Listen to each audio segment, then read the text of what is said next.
सीता को पता लग गया कि हमारे स्वामी के लिए वनवास हो गया है, इसीलिए जाकर के कौशल्या के पास में पहुंची और कौशल्या को समझा करके कहने लगी, मैया मैं आपसे आपके न्यायालय में एक फैसला लेकर के लगी हूँ। कौशल्या कहने लगी, कैसा बेटी फैसला? बोले, मैया एक बात बताओ, अगर हमारे पति देव कहीं बाहर जाए तो हमारा धर्म क्या है? मतलब समझे नहीं। कहने लगी, एक बात बताओ, हमारा पति के लिए क्या कर्तव्य? मैं पति के साथ में रहूं या बन जाऊं या कहीं जाऊं? आपके पास में इसलिए आवेदन लाई हूं कि मंजली मां ने ससुर जी से, पिताजी से वचन ले लिए हैं, और हमारे स्वामी के लिए 14 वर्षों का वनवास है, भरत के लिए राज करती है। इसलिए मैं आपसे ये पूछना चाह रही हूँ, इस समय मेरा धर्म क्या है? मैं यही राजमहल में रहूं या अपने पति के साथ बन जाऊं? तो जब ये बातें कही तो कौशल्या कहने लगी, बेटी तुम हमसे पूछ रही हो, पत्नी का धर्म है कि हर समय पति के साथ रहे, और जो पत्नी सुख और दुख में अपने पति के साथ सम्मिलित होती है, उसे मोक्ष की प्राप्ति होती है। तुम मुझसे पूछ रही हो, और ये बात सुनने के बाद मैं तुमसे पूछ रही हूँ कि बेटी,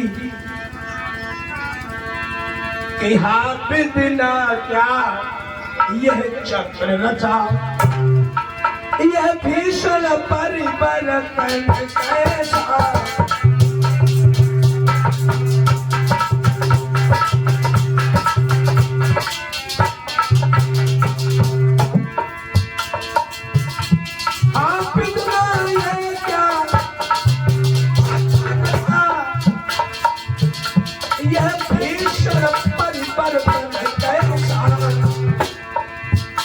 राजा श्वेत के होते ही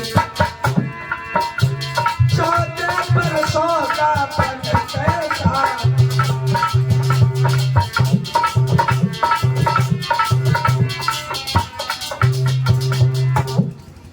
एकदम से मैया कहने लगी, क्या करी हो बेटी? राम के लिए 14 वर्षों का वनवास? बोले हाँ। बोले क्या बताओ? तुम हमसे पूछ रही हो, और यह प्रश्न पूछने के बाद मैं खुद असमंजस में पड़ी हूँ कि तुम बेटी अभी नाजुक हो, और मैं क्या करूँ? देखो मेरा क्या है, मैं तो बूढ़ी हूँ। बेटा के वियोग में, पति के वियोग में जब तक जीऊंगी तब तक जीती रहूंगी, लेकिन बेटी तुम्हारी तो अभी नई नई शादी हुई है, और सीता तुम अपने पति के बगैर कैसे रह सकती हो? इसलिए मैं ये राय देती हूँ कि तुम अपने पति के साथ में बन जाओ, जहां तुम्हारा पति रहे वही तुम रहो। यह फैसला हो गया कौशल्या और सीता के बीच में। यह न्यायालय फैसला लेकर के मैया बैठी थी और आशीर्वाद दे दिया कौशल्या ने कि जाओ बेटी, हम तुम्हें ये आशीर्वाद देते हैं, अगर तुम अपने पति के साथ में बन को जाओगी तो जितने भी सास ससुर हैं, बन के देवी देवता सब तुम्हारे सास ससुर के समान व्यवहार करेंगे। बन देवी बन देव उदारा, और करी है सास ससुर सब चारा। जाओ बेटी, जितने भी बन के देवी देवता है सब सास ससुर की तरह तुम्हारा प्यार करेंगे।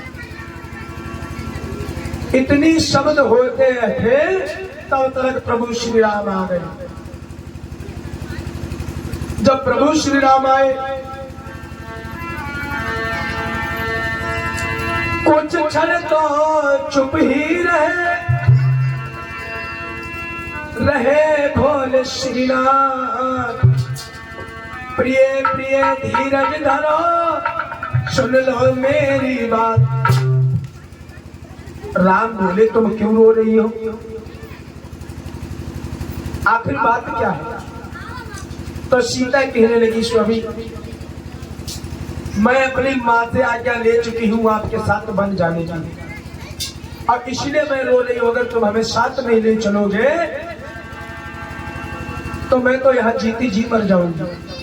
प्रभु श्री राम कहने लगे सीते, मैं जानता हूं कि पत्नी के लिए पति का वियोग क्या होता है, लेकिन मजली माँ ने ये आज्ञा नहीं दी कि सीता भी बन के लिए जाएगी। बर्बाद सिर्फ हमारे लिए है, तुम्हारे लिए नहीं है, इसलिए तुम यहीं रहो और हमें बन जाने दो। सीता कहने लगी, स्वामी आप बड़ी मजली माता की आज्ञा ले हैं बन जाने की, और हम अपनी बड़ी माता से आज्ञा ले चुकी हूं आपके साथ बन जाने की।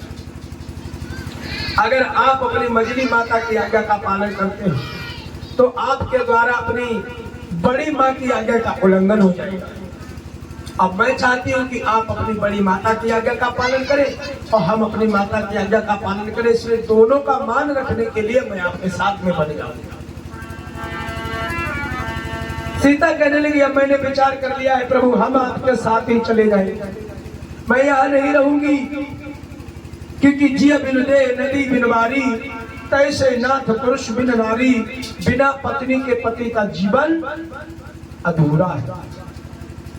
मैं आपके साथ अवश्य चलूंगी, क्योंकि अगर आप चले गए मैं अकेली यहाँ रहूंगी तो फिर मुझसे ये ताने नहीं सहन होंगे, मैं अवश्य चलूंगी। और बोली, मैं इस मंदिर की हूँ पुजारी, मैं इस मंदिर की हूँ पुजारी, और मेरे प्रभु बर तुम ही तो हो, मेरे प्रभु बर तुम ही तो हो।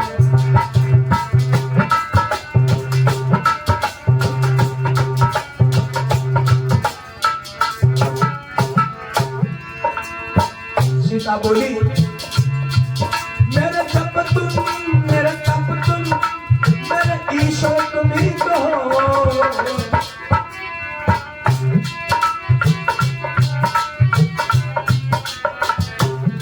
मैं इस मंदिर की हूँ पुजारी, मेरे प्रभु बर तुम ही तो हो, मेरे प्रभु बर तुम ही तो हो।